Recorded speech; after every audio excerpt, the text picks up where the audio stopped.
ಮಾಹಿತಿಗಳು ಸಿಕ್ಕಿದೆ. JDS-ನ once again restructure ಆಗುತ್ತಾ, ಪುನರ್ಜನ್ಮ ಸಿಕ್ಕಿದ್ಯಾ ಈ ಖಾತೆ ಸಿಕ್ಕಿ? ನೋಡಿ, ಇವತ್ತು ರಾಜ್ಯದಲ್ಲಿ ಮತ್ತು ದೇಶದಲ್ಲಿ ಒಂದು ಹೊಸ ವಾತಾವರಣ ಸ್ಟಾರ್ಟ್ ಆಗಿದೆ. ಅದು ಎರಡೂ ಮೈತ್ರಿನಿಂದ, JDS ಮತ್ತು BJP ಮೈತ್ರಿ ಇವತ್ತಿದು ಒಂದು ನ್ಯಾಚುರಲ್ ಅಲಯನ್ಸ್ ಇದೆ. ಇದು ಹಿಂದೆ ನಾವು ಸರ್ಕಾರ ಮಾಡಿದಾಗೂ ಭಾಳ ಒಳ್ಳೆ ಹೆಸರು ತಗೊಂಡು ಬಂದಿದ್ದೇವೆ ಎರಡೂ ಪಾರ್ಟಿಗೆ. ಹಾಗಾಗಿ ಇವತ್ತ 19 ಸೀಟ್ ಏನು ಎರಡೂ ಪಕ್ಷದಲ್ಲಿ ಬಂದಿದ್ದಾವ MP ಆಗಿ, ಅದರಲ್ಲಿ 5 ಸಚಿವರು ನಮಗೇನು ಸಿಕ್ಕಿದೆ. ಇದು ಮುಂದಿನ ದಿನಗಳಲ್ಲಿ ತಾವು ನೋಡ್ರಿ, ಕರ್ನಾಟಕ ರಾಜ್ಯದಕ್ಕೆ ಒಂದು ವರದಾನ ಇದೆ. ಇದು ಒಂದು ಒಳ್ಳೆ ಕೆಲಸ ಕಾರ್ಯಗಳು ಮಾಡೋ ಮುಖಾಂತರ ಇವತ್ತು ಕರ್ನಾಟಕವೂ ಬೆಳೆಯುತ್ತೆ, ಭಾರತ ಮೋದಿಜಿಯವರ ನೇತೃತ್ವದಲ್ಲಿ ಭಾರತವೂ ಬೆಳೆಯುತ್ತೆ. ಅಂತ ಒಂದು ವಾತಾವರಣ ಇವತ್ತು ಕರ್ನಾಟಕ ರಾಜ್ಯದಲ್ಲಿ ಬಂದಿದೆ. ಮತ್ತು ನಮ್ಮ ಪಕ್ಷದಲ್ಲಿ ಇವತ್ತು ಎರಡೂ ಪಕ್ಷದವ್ರು ಸೇರಿ ಈ ಭ್ರಷ್ಟ ಕಾಂಗ್ರೆಸ್ ಸರ್ಕಾರ ಏನಿವತ್ತು ಕರ್ನಾಟಕದಲ್ಲಿ ತಾಂಡವಾಡ್ತಾ ಇದೆ, ಇವತ್ತು ಎಲ್ಲ ಪಾಪ ಗರೀಬರಿಗೆ, ಯಾರು ರೈತರಿಗೆ ಒಂದು ದುಡ್ಡಿನ ಸ್ಕೀಮ್ ಇಲ್ಲ, ಇವತ್ತು ಬೀಜಕ್ಕೆ ಸಬ್ಸಿಡಿ ಇಲ್ಲ, ಗೊಬ್ಬರ ಸಬ್ಸಿಡಿ ಇಲ್ಲ. ಇಂಥ ಸರ್ಕಾರ ಕಿತ್ತು ಒಗೆದೇ ನಮ್ಮ ಉದ್ದೇಶ ಇದೆ. ಬಿಡೀರಿ ಹೋಗತ್ತೆ, ಅವಕ್ಕೆಲ್ಲ ಯಾಕೆ ತಲೆ ಕೆಡಿಸ್ಕೊತಾರ?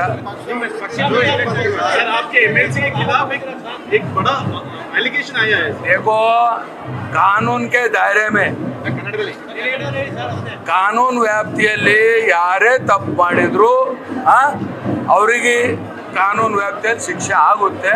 ನಾವು ಮೊದಲನೇ ದಿವಸ ಇವತ್ತು ಹೇಳ್ತಾ ಇದೀವಿ, ಅದು प्रक्रिया चालू है, अदर प्रकार हो. सर हिंदी ले लो, क्या बोलना?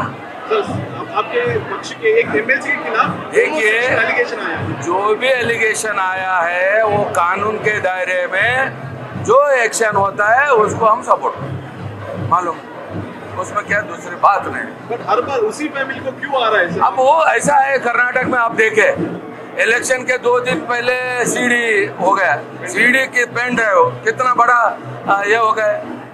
उन्होंने कांग्रेस वाले उसको जो है ना एक किसी हालत से देवेगौड़ा फैमिली जी, कुमार स्वामी का जो रफ्तार है उसको रुकाना चाहते हैं वो लोग. क्या आपको लगता है ये भी एक कॉन्स्पिरेसी साजिश है सूरज के खिलाफ कांग्रेस के 100%?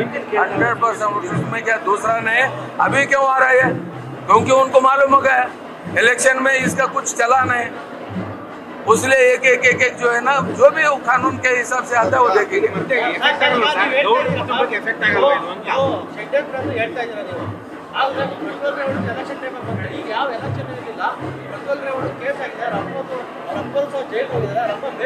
ಆಯ್ತು ಬಿಡಿ, ನೋಡೋಣ. ಕಾನೂನು ವ್ಯಾಪ್ತಿಯಲ್ಲಿ ಯಾರೇ ತಪ್ಪು ಮಾಡಿದ್ರು ಕಾನೂನು ವ್ಯಾಪ್ತಿಯಲ್ಲಿ ಏನು ಪ್ರಕ್ರಿಯೆ ನಡಿಬೇಕು ಅಂತ ನಡಿ, ಅದು ನೋಡೋಣ. ಈ ಒಂದೊಂದು ಯಾಕೆ ಇವೆಲ್ಲ ಹಿಂದಿಂದ ಹಿಡಿದು ಬರ್ಬೇಕಾಗಿತ್ತು, ಒಂದೊಂದು ಇವತ್ತು ಯಾಕೆ ಬರ್ತಾ ಇದೆ ನೋಡಿ. ಇನ್ನ ಏನಿದೆ, ಯಾವ ಕಾನೂನು ವ್ಯಾಪ್ತಿಯಲ್ಲಿ ಯಾರೇ ಒಂದು ತಪ್ಪು ಮಾಡಿದ್ರು ಅದು ಶಿಕ್ಷೆ ಆಗುತ್ತೆ, ಅದಕ್ಕೆ ನಾವು ಬೆಂಬಲಿಸ್ತೀವಿ. ಆಯ್ತಾ? ಅದು ತರ್ತಿರುವಂತಹ ಪ್ರಜ್ವಲ್ ರೇವಣ್ಣ ಅವರ